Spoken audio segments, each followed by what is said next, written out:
Hey everybody, welcome to Open the Gates. I'm your host, Matt Burke.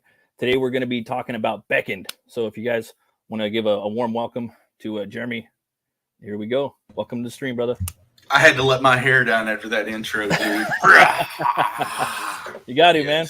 Yes. How are you doing today, man? Thanks for having me on. Oh, thank you, man. I'm doing great, man. How's everything going with you? Oh, I'm doing some updates on the campaign. I put up one update letting you guys know what I'm kind of thinking about right now because you all just blew past my expectations. So catching up, regrouping, got some things working on. So that's kind of in the stretch goals area. Neff gave me a good idea. So I'm like, oh yeah, I got to execute on that. So yeah, I've been busy, still doing shows. Just came off of Phil over at Zabe Comics. So ooh, nice. That was cool. Yeah. Oh yeah, man. Mm-hmm. That's awesome, man. Well, yeah. Other than that, I mean, you want to maybe tell the audience a little bit about yourself for people that don't know who you are?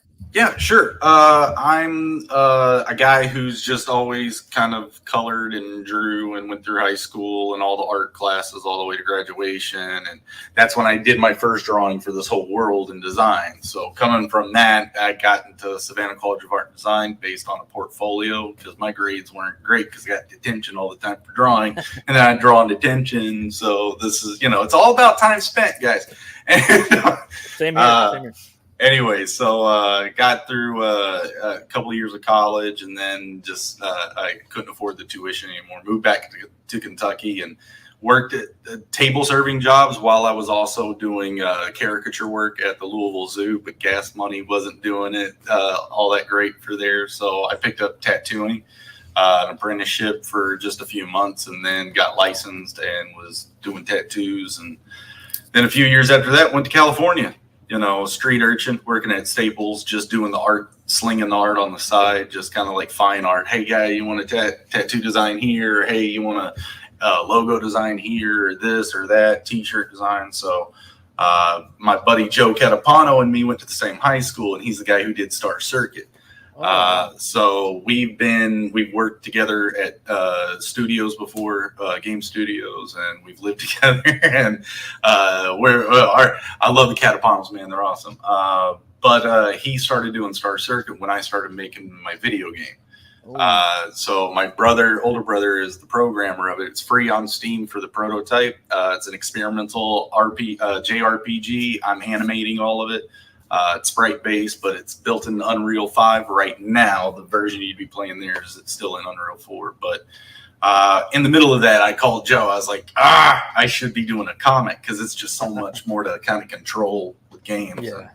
But yeah, so here we are. I put up a game campaign, and it didn't necessarily fulfill because I didn't have the part of crowdfunding, and no one really knew who I was. And that's $65,000 to try to raise without people knowing you. But so of course it didn't fulfill, but the ones who did bet on us, we sent them a coin. So Nefarious got a coin, a few people got a coin. I think Chris Fisk got one. I know I sent one to D-Way. I just started at right after that. I was like, okay, comic book. I got this part of the story, and so this is one part of a three-part prologue for the whole epic. So sweet. Which includes the video games and then like more stories past the video game, and then a 10-issue series right after these 3 books as far as comics. So I've got a long form planned, and it's all planned out. Like I know where it's got to go, and I already know my ending. Oh, that's good. Then you're all kind of got everything forecasted and ready to go with that, man. I was looking at your campaign page, man. It's gorgeous. I was wondering who are some of your influences as far as like art goes. The classical one would be like Da Vinci and Michelangelo, the post-Renaissance artists with the shading and lighting, which people have been like laughing at me, but it's called the Baroque and Rococo style. It's a really dark, and then or like contrapposto or chiaroscuro, things like that. The way the body is, balanced on. But anyway. But as far as like comic stuff or just artists in general, Yoshitaka Amano, the guy who does the Final Fantasy paintings and all the logo designs, and it's just very loose. And I think he did a lot of Vampire Hunter D stuff. That. So, yeah, I mean, I like that. But John Howe and Alan Lee, the concept artist and illustrators of the Lord of the Rings trilogy, the Jackson trilogy. I mean, I was like, before those movies, all I had was the art books of those guys, and I was like the tower. Like what? Yeah. Tower is like the base of it. Worlds of Tolkien or something. Yeah. You gotta finish it now. When PJ hired him on, he's like, all right, you guys, you gotta finish you got the bottom. Now you gotta finish the top. Yeah. Yeah.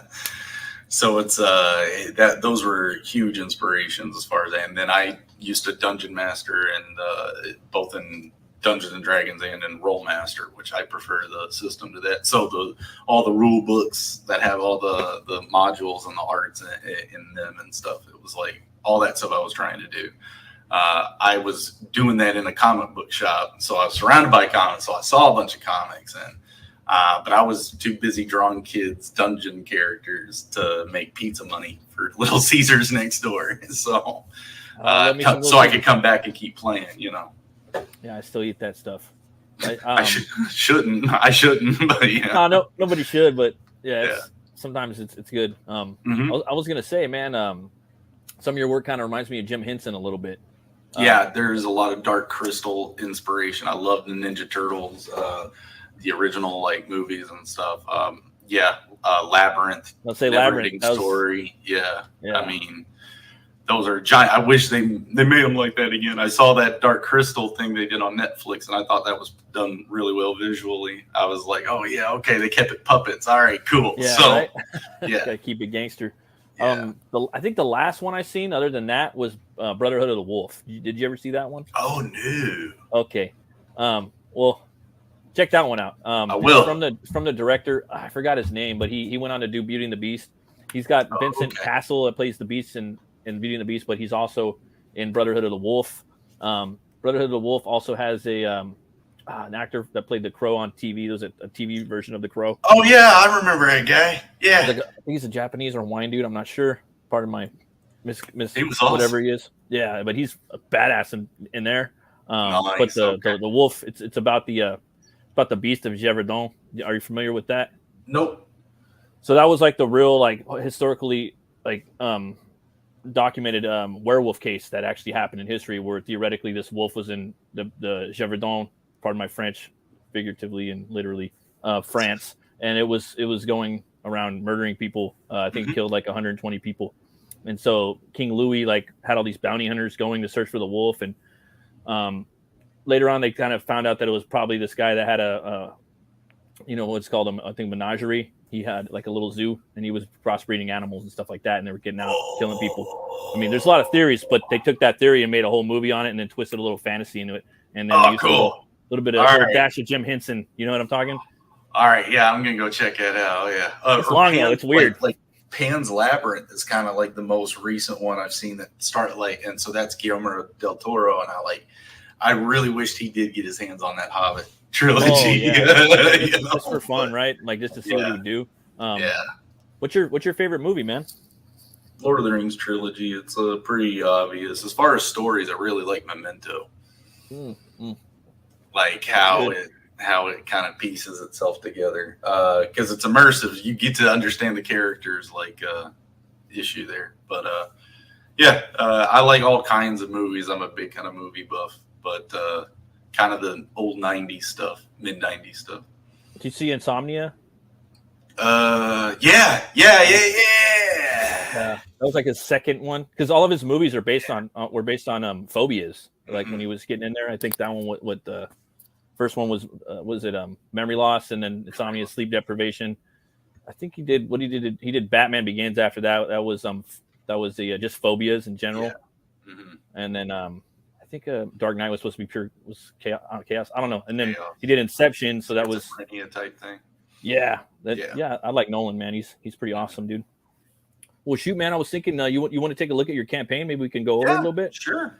Sweet. I'm gonna go ahead and share it. And maybe you could like show us all about it, man. This is yeah killer, bro.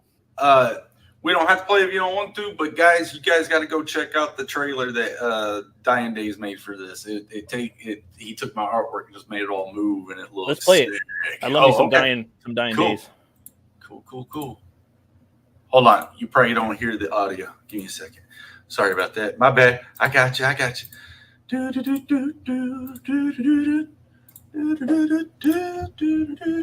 you go. Sweet. All right. Hell yeah.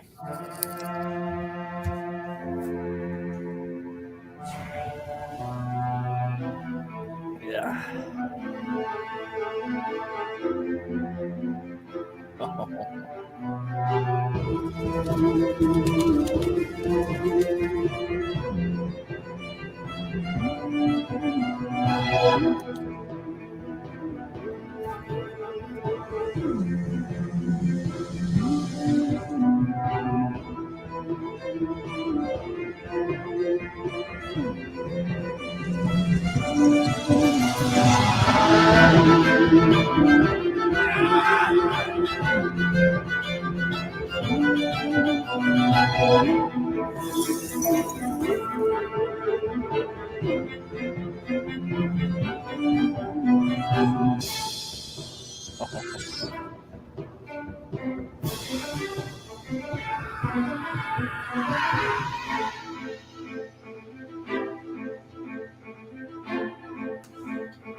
So killer. He did such a good job on that. Dying Days, guys. Y'all need trailers. Go give that man your business. That's awesome, man. Heck yeah. Beckoned is a 32-page saddle stitch comic suitable for a teen audience. So anything older than teens, you guys are good. It's just because there's a little blood, that happens. There's no major gigantor. I mean, there is violence that happens, but it's like split second. It happens, and the rest of it's just chaos that happens. It's more like a situational survival scenario at the latter half of the book. So, it's about a Jiri father, and Jiri are these monkey people race that I'm dealing with, that is raising a father in this tree kingdom of Tulabanya, and he's going to be having an exam to become one of the higher ranking members of a magic user group in their town called the Watchers of the Nightmare Eater. The Nightmare Eater is some child that's part human, part crystal that's being consumed by the substance called denethite. For some reason, the denethite, which usually grows and consumes and basically puppeteers its host, it's not growing and consuming the tree. So the Jiris past 100 years ago was they used to be slaves of this kingdom of Thal that used this denethite substance to build up their military might and technology, using them as slaves. One of their own led them out of Thal 100 years ago when they found this giant tree and created their new home. So that's kind of the setting. That's the situation. So going down here, this is my cover. It's a wrap cover. I was super stoked to be doing this and super happy it's right there and everyone likes it. Yes, thank you. And then Sean and Jetty did this cover, and oh my God, he hand painted it. It's watercolor. It's beautiful. You can go to his channel and sneak a peek at those episodes when he was doing those live, and it was like Saturday morning cartoons for me when I'd catch him. I'd be like, okay, not doing nothing else sitting here. It was awesome. He did a great job. Beautiful. Mm-hmm. So that's one of our variant covers, our variant A cover. And here's the pages. Let's see. Can I too big. Anyway, so these are that's a double page spread, page 1 and 2. It gives you a quick little synopsis of that story I just basically gave you. I'm gonna throw, where is it at? Sorry guys, I'll talk to you about that in a minute. But here's the actual page, so you get a better look at it. But like I was saying, they were slaves in the kingdom of Thal. They found a giant tree. Oh, I keep doing that. My bad. They found a giant tree. They made a home with their new technology using these crystals that they call Lodins. They're able to create a fuel source that ends up they create these airships and a pretty high tech ish primitive culture, which is pretty neat. That's why you get all this kind of Lost Boy looking architecture and things look like they're grown more than built. Of course, bark sheds and stuff, so you get building materials. But yeah, like I said, one of them let them out.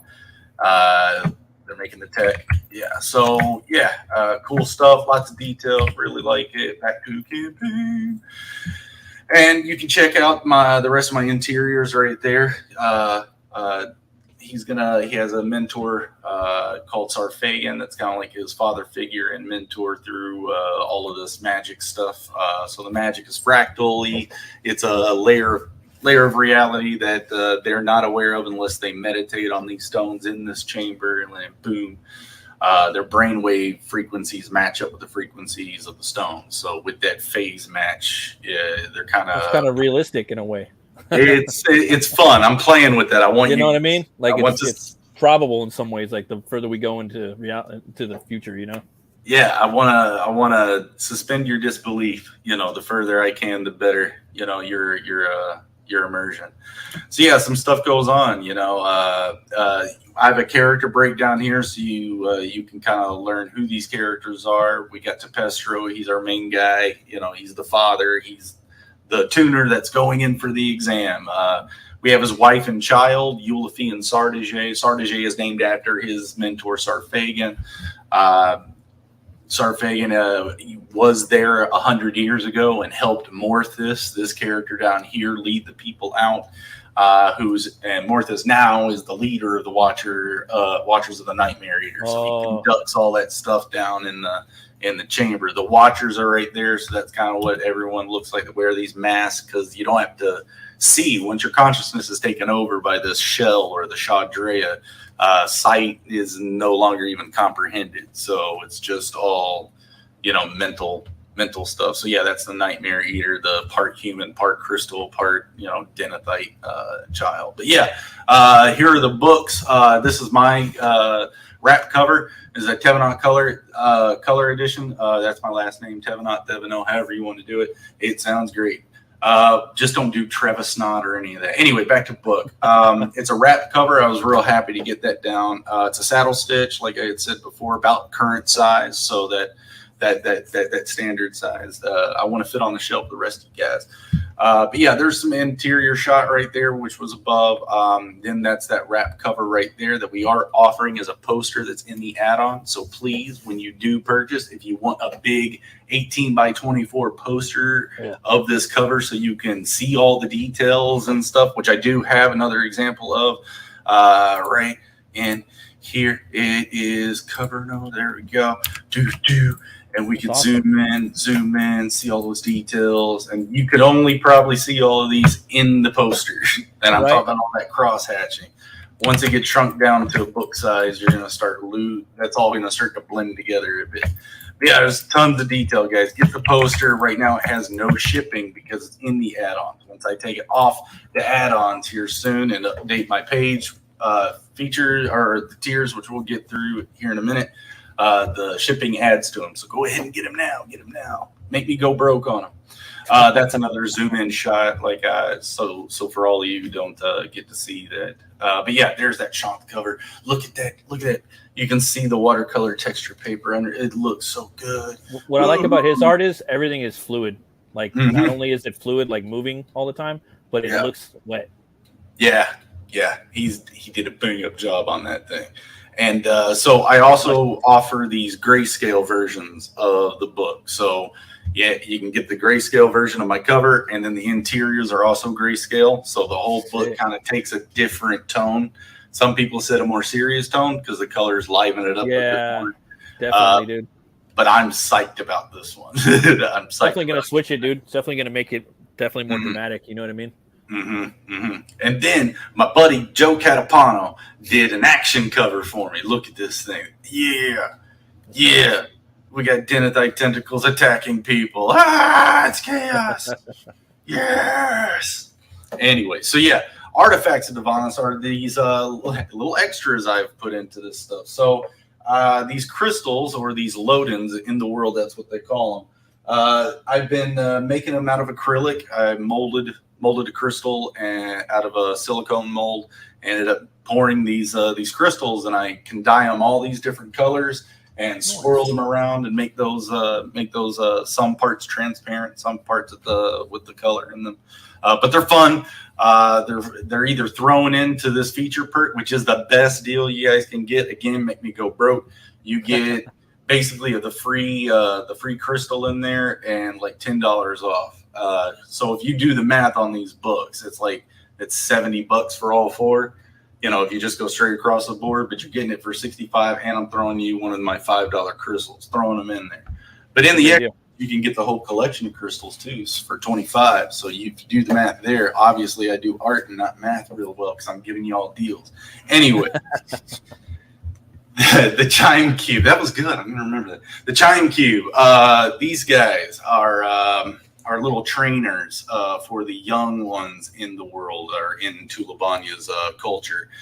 They're trainers for the crystals, for the crystal magic themselves. So you take your load-in crystal, you load in, you know, and basically the four-dimensional hypercube, you know, shape of this whole thing amplifies the power of it, so little kids and stuff like that can get more effects out of little effort. But yeah, it is a four-dimensional hypercube that's crafted with sinew and primitive materials. So that's kind of the juxtaposition, advanced math with you know, or geometry with primitive materials. But yeah, and then right below that, so yeah, they're made by me. There was only one. It's gone now. It shows up in this book. And then in the next book, it's the catalyst for a big event. So it's kind of like my Pavlov's gun for, you know, this, you know, from one book to the next. What's up, Corey Parton? What's up? Yep, yeah. So yeah, everyone went nuts about these guys. That's what I'm talking. That dagger, that crystal dagger, dude. Yeah. Well, they're shards.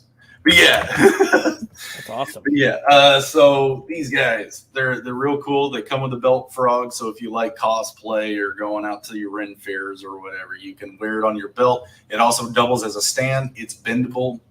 It's sturdy, but you have to give it a good bend if you wanted to. I just say keep it as a loop and then bend it in and out if you want the stand.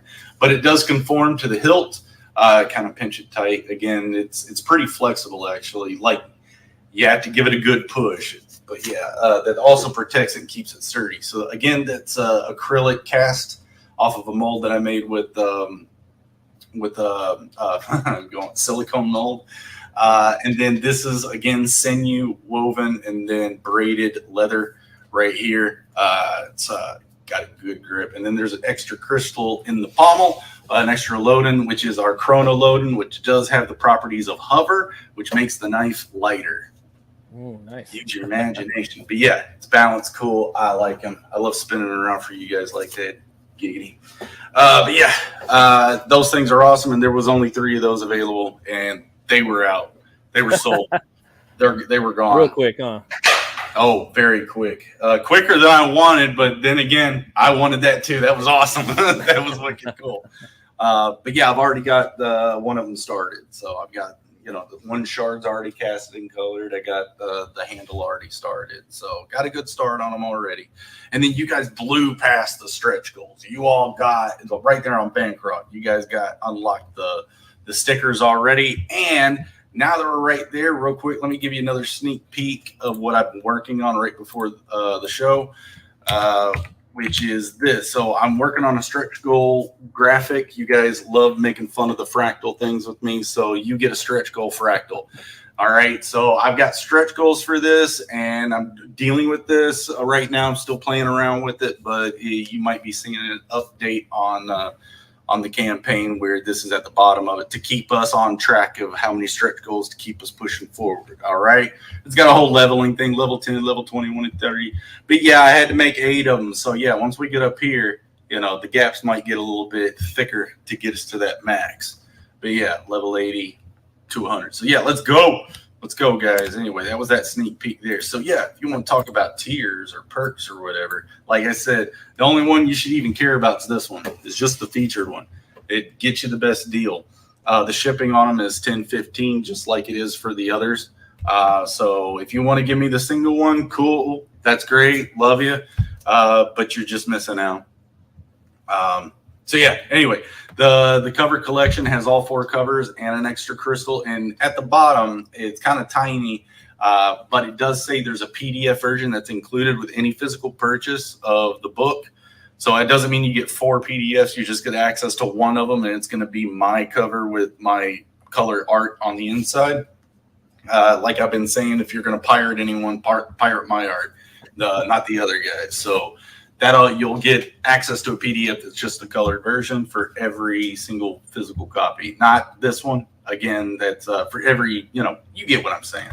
Anyway, $15 for the main B, which is the grayscale version of the single issue. There's the variant B, which is Joe Catapano's black and white cover with the grayscale interiors. You got my main A cover. It's colored with the color interiors at $20. You got $20 for Shantan Jetty's cover, also colored interiors. Wow. And then we get into these collections. So yeah, if you just want the main edition, my art, and you want the colored version and the grayscale one, you got this main edition for $35. Underneath that, you got the Shantan Jetty and the Joe variant, which means if you don't like me, you have no excuse. Go ahead and get these guys' versions.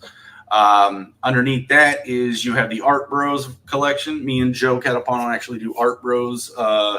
It used to be every Wednesday. I think it's switching it every Friday right now, but we've been doing Art Bros for a couple of years now. So, and we push each other. So yeah, we needed an Art Bros. So if you're a fan of Art Bros, go ahead and get it. Come on, guys. Y'all don't like Art Bros? That sucks. I like Art Bros. I've been okay, cool. I'm seeing that one claimed. I'm like, come on. I jumped in there one time with you guys. Hell yeah. A year or two ago.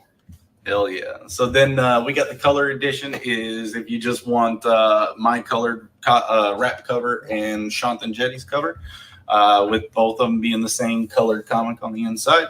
And then underneath that, we got 2 more left. You get the whole cover collection and a graphite character portrait that I do. So I was doing giveaways, and someone I could tell her, but someone tell Amanda B, I think she gets the 3rd one. But I was doing these graphite drawings for giveaways for the launch party, and that's the Inglorious Rex piece. The Rex, huh? Yeah, I've got a few of them down there, but yeah. Beautiful. So these sketches are going to be at that quality. I'm going to put a little bit more to them, a little bit more love in them, make them. But they were limited to 6 because there's 6 characters in this book. So I was just like, just get one out for each one. But yeah, and then the other tiers, like I said, they were sold out. So that was like the Chime Cube with the collection and the coin. That's the other thing. If you did sign up for this, before it launched, you got the secret perk email, which allows you to purchase the challenge coins that we have. Now, this is the challenge coin for the video game. We made a new coin that's minting right now for the comic book campaign, and it's a character coin with Tepestro on one side.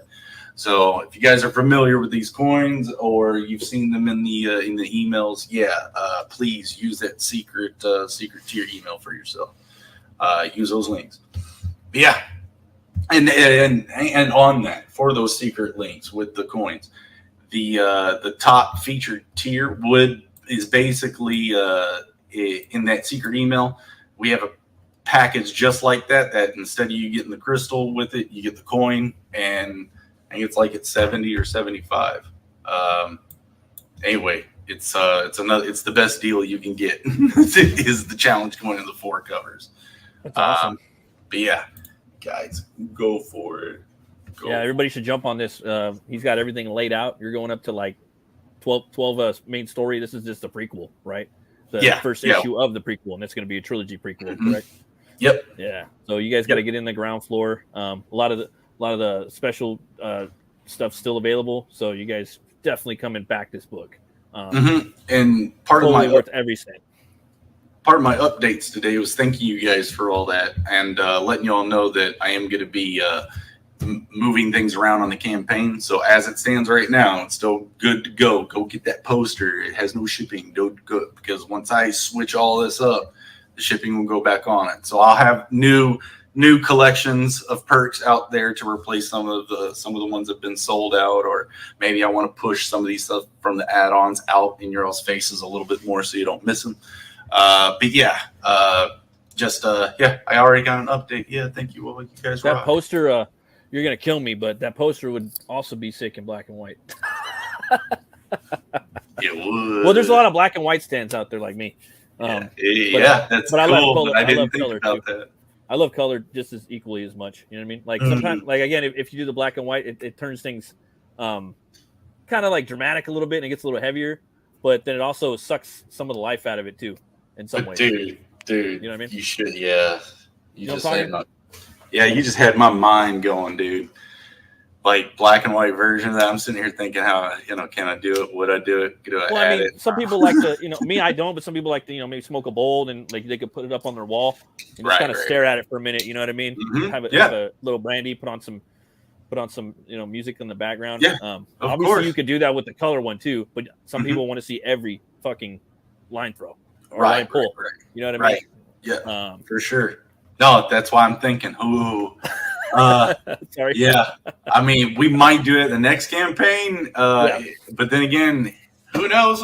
We're still in like day 2. You know what else? Another one too. You're gonna kill me. I don't know how it works, the technology behind this shit, but I think you might have to simplify some of the art. But a fucking glow in the dark like poster. Black light poster. I don't know if anybody told you that, but the book's trippy, dude. There's a lot of stuff. I mean, I don't got to remind you, but it's got a lot of stuff going on in there as far as magic and whatnot. The black light poster. It could look really cool, dude. You know what I mean? Right. I know there's a guy named Dark Gift that makes tapestries. Oh yeah, I know Dark Gift. I don't know if you know. He's a homie. He's done that. So I don't know. That's one thing. There's tapestries. Yeah. See, there you go. Imagine that. There's a million different things you could do with it, though, dude. Like, yeah, it's such a beautiful image that you know what I mean. Like you can just do a lot. I love it too. You made it a wraparound cover, dope. So dope. Yeah. All right. I gotta stop that. All right. I know. I want to sit there and stare at it all day. It looks cool. So but yeah, that's the campaign, man. Not much else other than that. I pretty much covered it, including giving you a little bit of sneak peek into how I'm going to evolve it afterwards. But yeah, that's it. I mean, there's some cool little thumbnails up here that you guys seen, throughout the page. So I love that because I remember from like a year or two ago, that was your first image of it. Which page 1 and 2? Yeah. And I loved seeing the whole world. It's so immersive, for me, like that's how I like a lot of people do it, obviously, and that's how they open their world. They do it on the first 2 pages. That's how I do my stories. I just fucking throw them right in, you know what I mean? And there's nothing better than just to throw them into that world and just pack it, full of that. But this is next level. What you've done. I wanted it to feel like you're like walking into Hoppington. Yeah. Oh yeah. Totally. Yeah. This is what we're fighting for, kind of a thing. Is this man. Kind of peace and color and vibrant. But yeah, I mean that's why I kind of chose the sepia tones for the history, segments and people the flashback. That kicked off really well. I think that's my favorite character. I like that warrior one with the sword. Yeah. Just I don't know. But I love that world, man. It's inescapable once you just like probably open the book. I know just from looking at the image, I was just like, whoa, this guy's bringing some next level stuff to CG, and I was just really really captivated by that image. It just came out of nowhere, and I knew that when I seen that I had to get the book. I haven't backed it yet, but it's definitely on my list. I got a lot of books I want to get this year. Hell yeah, man! Definitely appreciate it. Awestruck, it looks gorgeous. Awesome. Then I did my job. There's still some touch-ups I got to do on it, though.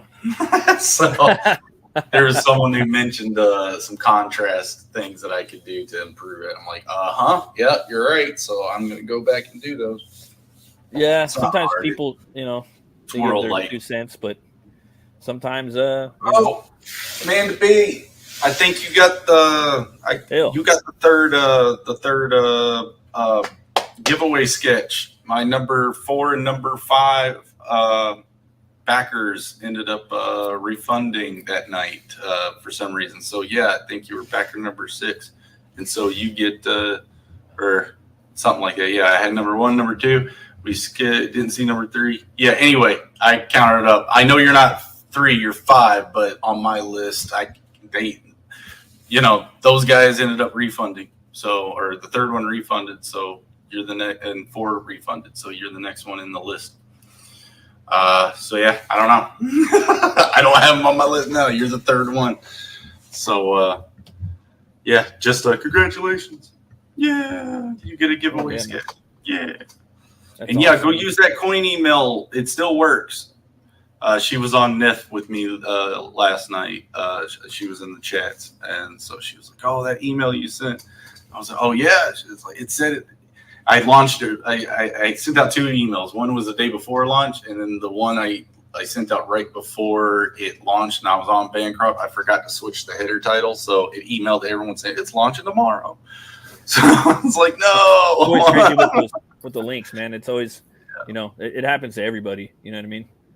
Yeah. It's always something, Yeah, this book, man, you guys got to go out and back it. Check it out. It's got a long ways to go still. So we got to get this book up there. Collision says, heard 5 is the new 3. Hell yeah. So yeah, thank you guys. It was awesome. Hell yeah, man. You got an exciting launch on Bancroft's here tonight you're telling me about. That's freaking awesome, man. Again, you got a bunch of issues lined up. I was wondering, man, you listen to metal? You got a favorite metal band? Favorite metal band? Favorite. I mean, Ghost is intriguing to me, and I don't even know if you necessarily call them heavy metal or anything, but I really like how they address the scriptures and put that twist to it. You can almost learn scripture through how they're twisting it. It's kind of interesting, but their theatrics and, of course, the drama that goes on that all of them have to have. I was really big into Pink Floyd during college days. All of the albums. My Shine On Crazy Diamond was my favorite. I really like Sigur Rós, which is an Icelandic band, progressive rock. Check them out. It's weird. I'll tell you that it's weird. Oh no, I love that stuff. Yeah. You look like a guy that would like Rush. You like Rush? Yeah. You look like you like some progressive metal, some stuff that's got a lot to offer, a lot of interest. Yeah, I mean, during the 90s, it was grunge rock. I mean, I like Nirvana. There was, I had a Goo Goo Dolls phase, Third Eye Blind, stuff like that. It's still fun to listen to. You know what I mean? Like you just throw it on and stuff. Yeah. There's a band. Yeah, but what was it? There's Lords of Bodom. Children of Bodom? Children of Bodom, yeah. They were good. I guess the singer passed away, I think a year and a half ago. Alexi Lejo. I seen them. I seen them in Long Beach with oh wow, Lamb of God and Soilwork. Oh yeah, Lamb of God. High on Fire. You ever heard of High on Fire? Mm-hmm. That dude from Sleep. I don't know if you've heard Sleep. They got like a 45-minute song. It's okay. It's sludge metal. Well, I mean, for me, like metal is just so vast, dude. Like I don't pigeonhole it. I consider like most bands, like a lot of bands, metal that most people don't consider metal. To me, it's just so fucking big. There's an experimental guy called Emit. That's a black metal, but it's chaos. That's all it is. Chaos. Yeah. He was throwing the saxophone in there with the black metal. It almost gave it like a noir black metal. Interesting. Well, a lot of people are throwing saxophones in their metal now. Yeah. There's a band called At the Gates. They did that on their newest album. You first hear it, you're just kind of like, fuck, when you listen to it. Because whenever I hear the saxophone, like with kind of melancholic music, I think of like fucking detective thing, where he's on a noir tale where he's, Yeah, like for me, I like fantasy, dark, like orcs and dark lords and all that. And I'm always kind of thinking like in that second wave black metal, which had a horrible beginning. There's a whole legend behind it and all that. But there is this goofy little fun vampire Gothic feel with it that you just kind of can't get anywhere else because, it was crazy back then. So, yeah, I mean, you get to hear some of that stuff when I was in the 90s. And yeah, it was a phase. But yeah, it's much more chilled out now. I just kind of have them back in the albums, back on old burnt CDs still. Me too. So, I love burnt CDs. I was on a, well, I was like checking this Slipknot thing out like a few days ago, and they're trying to basically switch everything to one song a month. So, and that's just like the whole industry. They're switching everything to one song a month. Personally, I'm not a big fan of that. I like my albums, you know, and I was just about to start getting, because I have everything on CD. I have hundreds of CDs, and I was just about to start collecting records because it's perfect. Like a lot of the metal albums are fucking beautiful works of art. They're paintings a lot of the time. They hire all these painters, and they usually do something fantastical or sci-fi. And the vinyls are far superior to like a compressed, you know, CD. So I was just about to start getting into that, and now it's like, no, dude, we're trying to just give you the song like that, or sell you a little vinyl, because much like the comic book indie industry, printing is kind of hard nowadays. Like it takes forever to get it made. Vinyl, you know, a lot of bands were doing it, a lot of indie bands doing it, and then the pop singers picked up on it. Adele popped up on it. Like a lot of people now, there's only so many of these factories in the world, and they're kind of getting like jammed up. So a band has to record an album, and then they have to sit on it for 9 months. Yeah, so, I got my buddy of mine back in Kentucky. He's got his band Plague 9, and they're punk metal, and it's awesome. Nice. They went or grunge metal, punk metal. They pressed their vinyl, so I was like, oh, cool. I'm glad guys are still kind of doing that now. Yeah, no, and it saved the industry. Like a few of the record stores I go to, there's a few around here, and they're like, no, dude, vinyl saved me the last 15 years because people, I don't know, people still want them. Yeah, and I think now it's kind of like, in a way, it's kind of holding it back a little bit in some ways, because we can't get the vinyls made because there's so many people that are, you know, getting into the factories. You know what I mean? So I'm like, and then people are wanting to download songs, doing like one a month, and I'm like, well, dude, I mean, it's cool because they can really focus on one song and just send it out to you once a month. That's cool. Artistically, it's fucking awesome. But for me, I'm kind of like, I like in the moment, like, what was that soundscape like when you guys were there recording that one album over the month or 3 or weekend or whatever the fuck you did, you know? Yeah. And I like to listen to a whole album usually. Like I'm not really like a single guy. I like, most of the time it's like a whole experience. Yeah. Yeah, dude. So I don't know. I'm just like, maybe we should just go back to fucking CDs, dude, because it was so easy and people could do it. And side note, Eric July, like he funded everything that he did, you know, because he's kind of like on the metal spectrum. He does like new metal or something like that. Oh, I didn't know that. Yeah, he's in like a new metal band. They're called I forgot the name. It escapes me, dude. Sorry. But anyway, he's in a band, and they did everything by themselves. And a lot of it has to do with them cutting out the record label and selling all their merch, all their t-shirts, all their you know, stickers and all that patches. You do all that at your thing and at your tables at your show, and then you just, I don't know, man. You could do that, and bands don't really do that. They could also crowdfund. There's a bunch of death metal bands on Indiegogo that are crowdfunding their own shit. But yeah, that's cool. Backwards, that's the name of the band. Oh, nice. And I heard them too. They covered Linkin Park. You know, pretty good. Oh yeah. That was a thing in my '90s too. Yeah, so the new metal. I liked my Korn and my Deftones back then. I ain't gonna fucking lie. And Slipknot came in and it just fucking changed everything. And then after that, I kind of went and found out about all the other shit that was getting done in the 90s. There was a lot of stuff going on over in Europe and Scandinavia. And then after that, it was just kind of over for me. Because Rob Zombie was a CD I had. Like, I had a bunch of his albums too. So that kind of, like, I like his movies. I know they're rough and probably not the best things in the world, but I like the Firefly Legend. Every Halloween, I kind of watch the House of a Thousand Corpses like trilogy. A lot of people don't like those movies, bro. Like, you're the only person I know that likes them. Yeah, I know. That's what I said. I know a lot of people don't like them, but well, I like them actually, and I know he ripped on like a lot of like, he ripped Texas Chainsaw Massacre 1 and 2. Yeah, I don't give a fuck. So did Resident Evil 7. Everybody rips everybody up, dude. Like I could, you know. So I don't know. I haven't seen the Monsters yet, but I like. No, I heard that was horrible. Yeah, Devil's Rejects is good. I liked his Halloweens too. Sorry, fucking like him. I like how he throws in all those old school fucking, all those old school actors. You know what I mean? Yeah. Like I don't know, Dee Wallace, Danny Trejo's popping up in there. Yeah. Those are always fun. And then I don't know. I'm hearing the new Halloween wasn't that great, but I saw it.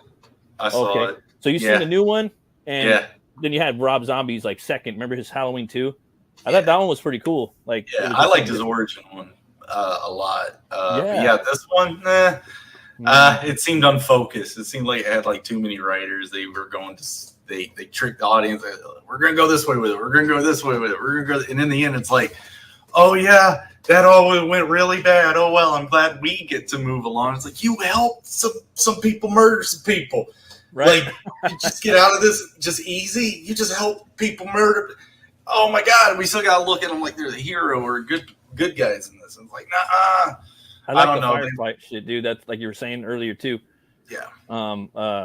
What is it? I met Sid Haig one time at WizardCon, and I had the Spook Show International. I don't know if Rob Zombie did comic books for House of Thousand Corpses. They're called Spook Show International, and I collected all of them. I had him sign a couple of them.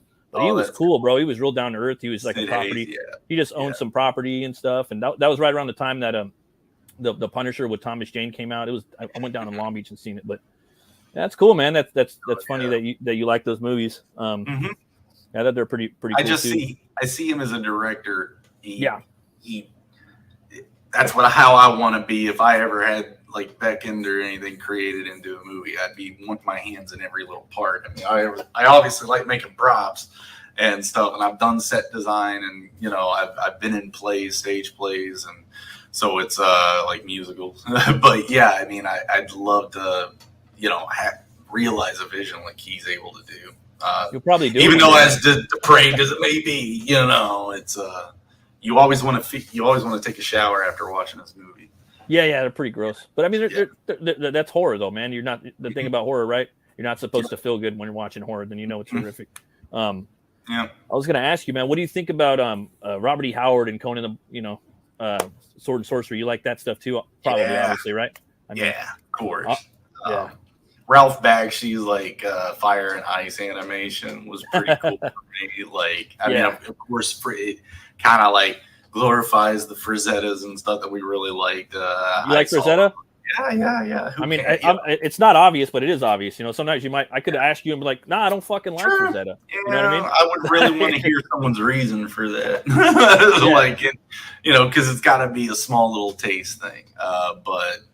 I mean, the guy's anatomy was basically perfect. You can feel the weight of those things. So to have him doing these fantasies, he kind of like made that fantasy stuff kind of kick off in the hard, heavy metal magazines and stuff like that, and kind of gave an edge to it that, movies like Legend and the movies I was talking about are kind of more for children. And they were like, oh no, guess what, guys? Yeah, we got Sword and Sorcery now. So. I picked up if you're into that, it's darker, but it's equally just as awesome as Solomon Kane. That book, I picked up that one for like $10 on Amazon. It's the Savage Tales, and they're in like chronological order. I love the movie. I mean, it wasn't canon. It wasn't canon, but they didn't establish an origin really. Like they don't really have an origin for Conan either. He's just it's kind of all over the place. You got the young. You got the older, you got the mid years, you got the pirate, you got the thief, and which I love. I think that's cool, but I don't know. I like the one with Arnold Schwarzenegger. That's in my top favorite movies. But I had to ask you about that. And you're citing Guillermo del Toro earlier. You're familiar with the At the Mountains of Madness movie he was going to make at one point? No. That was a Lovecraft book that was similar to The Thing. Yes. So he had the movie made, and allegedly there's some footage online of the studio gave him like, I don't know, I'm just guessing, I think something like $25,000 to make conceptual, toys, like props, and not toys, but sculptures and stuff. I call them toys because maquettes. Maquettes, and there was some stuff like, dude, that looks bad. And he even had Tom Cruise the star, like he had everything, but they weren't making big budget tentpole horror movies anymore, But that was on Google like 3 days ago, and I seen one of the monsters. It was really cool. Here we go, Eric Grant. All right, I'm gonna have to get in there later today. There was some test footage released, so I'm gonna have to check that out. So you like Legend, Ridley Scott? You like that movie, right? Yeah. So what do you think about this? Since I got you in here, do you think that's probably the closest thing we're gonna get to Zelda as a movie? To be honest with you, I've always kind of felt that way. I mean, I'm not the biggest Tom Cruise fan. I mean, I love the characters and a lot of his movies, like Last Samurai. I love that character. It was just, dude, it was awesome. He's like on the floor, like, yeah. but he plays some really good characters. But in Legend, that's before he got his teeth fixed, I'm guessing. But it was like awesome movie. Like, you know, for me when I was a kid and seeing it, I was like, big swords. The bad guy's got the biggest devil horns I've ever seen. Like, you played him, right? Yeah. Dude, like to have him playing that guy in that role, and he does disappear into it. You know, now when I watch like Home Alone 2, I'm like, that face. Someone brought up the other day that it's obvious it's in front of us. He would have been a good Joker. I was like, oh yeah, because his smile just keeps going and going, like where they do that transition from him and the Grinch and Home Alone 2. Yeah, man, it's perfect. They also have a musical version of that movie. I have that one too, where they're singing and stuff for Legend. But I like the OG one with Tangerine Dream doing the music. Whoa.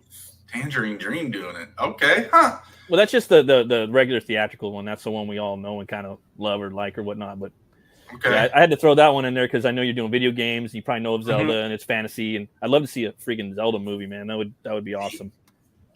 You keep hearing little tidbits of people hinting that out every now and then. But yeah, Legend is a great way to kind of pass that time along. You got your elves, you got your boy with the sword, and he gets his his upgrade too. He gets his armor and his sword. You know, what'd you think of the Northman? You see that movie? No, I haven't yet. Everyone's been telling me to watch it. Let me switch it on you. Have you seen 13th Warrior? Yeah, I got that. Okay, that one. I almost bought it, but I still got to get it. But yeah, I've seen that one a lot. Antonio Banderas. Right, Norseman though. Go see it. Yeah, the Northman. Sorry, Northman. Yeah, and then Norseman's a good show on Netflix. It's a Viking like spoof show. It's hilarious, so funny. But that's the one people telling me to go watch. The Northman. Most people don't like that one, but it's definitely it's got a lot of like cool like cinematography in it. Like it's from the director of The Witch. I don't know if you've seen that, Robert Eggers. Yes. They'll have this long shot where it's like he's, a dude throws a spear at him from a fort and he catches it and throws it at him and he's in his berserker. Well, I forgot the name. They're not called berserkers. They're like because berserkers wore bear skins. Right. And what he was, he's wearing a wolf skin. They're like wolf berserkers. That's not the wolf term. I got you. So they're wearing that, and there's a whole scene of them doing it, like getting all like ready to go into battle. So they go in there and they raid and they kill a bunch of people, and just the whole scene, dude, the way it's shot and the action's cool, and it's definitely horrific. There's definitely a lot of throwbacks to Conan the Barbarian, a lot of nods in there from the original Milius Schwarzenegger film. Nice.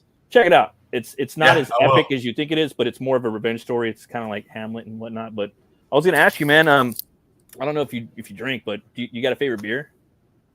Favorite beer? I usually go for I like lagers, like the dark ones. Like Me too. There's this one in California where I used to live in Oceanside. There was this bar there. There was a local brewer that was an aircraft mechanic, and he brewed his own lagers, and it was called a Dark and Stormy. So kind of the more like soy sauce it tastes, the better I like it. Oh, nice. Yeah, I like the darker beers too. Today I picked up this one. It's kind of local. It's Firestone Mine Haze. Nice. Yeah, they had it at Winco. So those around. It's like 8.3 for like $2.50. So yeah, like a little tall boy. I just poured it in my beer mug. Yeah. I usually just have like a beer on stream on Tuesdays, and then I'll do like a comic book review with a beer paired up every now and then. But usually when people come on, I ask them what type of beer they like, and sometimes I'll look for it or whatnot. But yeah, that's cool, man. I love the dark beers. I really like the Ukrainian, the Polish beers, the Czechoslovakian beers. Yep. We got a place out here that a German place, and they've got all kinds of beers from that region just all lined up in this like little side store next to the restaurant. It's pretty cool. Oh, that's cool, man. Like there's this my favorite beer is called Vitus. It's kind of popular now, but it's from the oldest brewery allegedly in the world in Germany. Weinstefaner is the name of the brewery and the brand, but they have this one called Vitus. It's like a dark Hefeweizen. So it's like a dark sweet beer. So it's smooth and it's real tasty. Even my wife, she don't even drink, or she don't even like drinking, or none of that stuff, right? Yeah. I'm like, try this, you know what I mean? And she's part German, and she's like, oh, that's pretty good, Yeah. Cool. All right. Check it out. One to try out. It's pretty good. Are you you got anything any other shows going tonight or? Yep, I have. Man, I keep forgetting this. I'm sorry, guys. I got the calendar right here. Yeah, I got Derek Clay. Nice. Right after this, so yeah. And then tomorrow, I've got Well Read, and then Thursday I've got Luke Stone or Death Metal Luke and Luke Stone, and then Friday I have Arvid. So, and then that kind of basically finishes out my week for shows and pushing Beckon, guys. Tell your friends. Oh, hell yeah, man. How was that first 24 hours for you? Was this your first campaign for a book? Yeah, well, we did a video game first about 2 years ago, and I didn't have the part of crowdfunding. So, and then my buddy Joe Catapano did Star Circuit, was putting out Star Circuit at the time. So I was kind of coming into CG through him, and this independent comic group's kind of like getting introduced through him with Art Bros and stuff. And so when the game didn't fund because it was a large goal and it's a video game. So I was like, dude, I'm going to go comic. And so that's kind of what got me into it. My buddy, he was doing a CG game and it almost got funded. They had a bunch of the characters in there, but it didn't hit. It's kind of hard, man. Yeah. But there was Cyberfrog was in there, Jawbreakers were in there, Cecil was in there. But yeah, I was really hoping for that. It was kind of you could download different characters in CG, like he was gonna come out with a bunch of stuff, and it was on Steam, but it didn't. It's a hard sell, sort of. It is. But, we still haven't given up. My brother's still updating the base system. Basically, we're building it wide, like all the base systems, all the way out wide. I've got everything planned. All the items, all the spells, all the level ups, all the recipes, all the items. It's all listed. It's all done.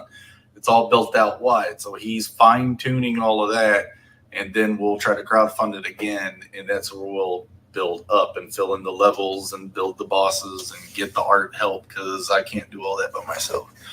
But a lot of work. Yeah. Hey, I got this far so far, and guys, if you want to check out what that looks like, it's on Steam for free. Really?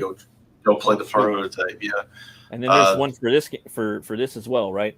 No. This Beckoned is the same legend, kind of like how Lord of the Rings has its Silmarillion, Hobbit, and then its trilogy. This also has Beckoned Recourse, what's going to be coming up from that prologue, and then 10 issues in. All that happens 10, 15 years before the events of the video game. And then after this video game, which is kind of like my Hobbit, I've got the characters have grown up and they have a whole new trilogy of an adventure to kind of finish out the story. Well, people could go play do you have a playable game of Beckoned? Yeah. Yeah. Oh, okay. Give me a second. I thought you did. BaitStudios.com is our website, and that middle tab in the center here will take you right to our video game section. It's got a button right here where you can go right to Steam, and there it is when it decides to load up. Yeah, there it is. Oh, that's dope. That's like Super Punch Out, bro. Yeah, that's what I was doing, mixing Super Punch Out with Final Fantasy. Yeah, I was doing a game with my buddy. Like we've been working on a game for like fucking 10 years or something. We were gonna crowdfund it, but that was one of the things that I wanted to do, and that was like I played not the first Punch Out, but the Super Punch Out. Yeah. I played that game for 16 hours and just beat it, but I pinched a nerve in my face when I was a kid, and my face got stuck like that. So I had to go to a masseuse. That's true. What's that? My mom always told me if I kept my face one way, it gets stuck. That's true.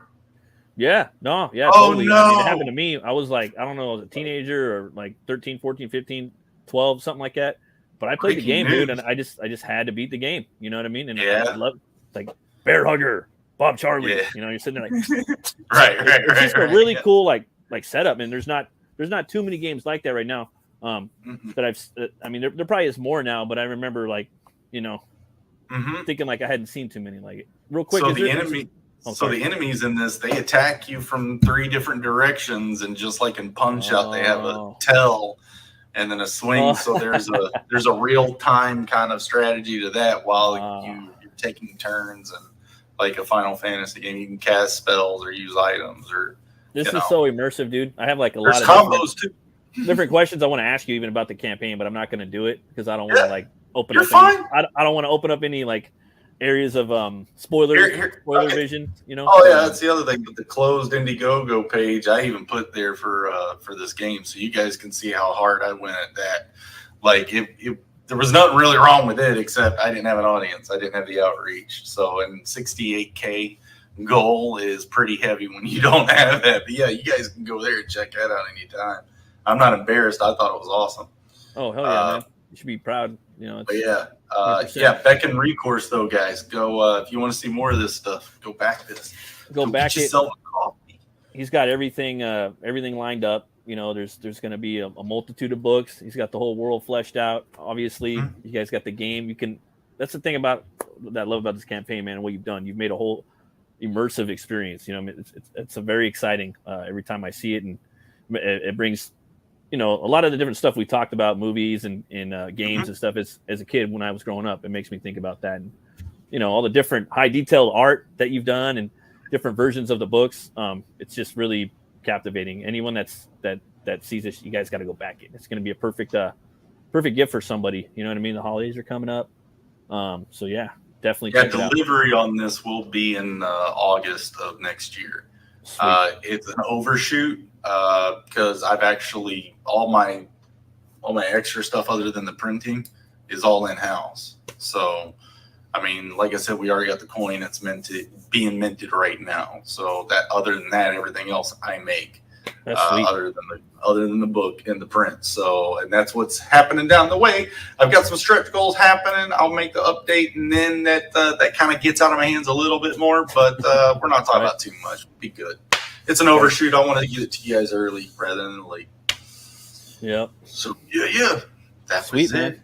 Thank you. Is there anywhere anything else you'd like to talk about the campaign or anything else other than go get those posters, guys? That's what I'm saying. Like I'm gonna add shipping to them here, maybe tonight, maybe tomorrow. I don't know. Like go get them now if you can. The thing is that I know everyone's probably getting their paychecks at the end of the week. So yeah, definitely, dude, definitely. I'm trying to wait. Like for me, like, you know, like my wife's saying, what do you want for Christmas? I'm like, I'm probably gonna want some books. Like, doesn't mean I'm gonna get them, but I'm talking backing books. I'm not buying books. I'm backing books. Like to me, that's just the same. So you know, but yeah, I'm trying to hold off for the Friday because of the payday. I've heard a lot of people say, "Oh, I don't get paid till Friday." I'm like, "Oh, okay, I won't change it. I probably won't change anything." People don't get paid till Fridays. Always remember that, you know. And hell yeah, we'll see. Sweet, we'll see, guys. But yeah, thanks. And again, the poster is the only way you're going to get a big zoomed up view of this cover. So yeah, go do that. So tell your friends. Hell yeah, tell your friends, family, frenemies, fiends, and foes. Where can people find you at? I'm at Zade Studios on YouTube. I got a channel that I run with my older brother every Thursday at 8 p.m. Eastern. I basically been drawn on this book, and he heckles me from the sidelines, and it's fun. And then I do Art Bros with Joe Catapano over at Joe Catapano's YouTube channel. I'm on Twitter at Studio Zade. We got a website called zadestudio.com, which I just showed you guys. So if you're curious or anything, I got Instagram too, Zade Studio. We're on Facebook, you know. So yeah, we're there. We're out here. You'll find us. Sweet, man. Well, I guess that's it. I guess we'll wrap it up here. Thank you so much for coming on, man. Thanks for being part of it's a new show. It was nice to have you on here. It was an honor and a pleasure chatting with you and picking your brain. Lots of knowledge coming from you.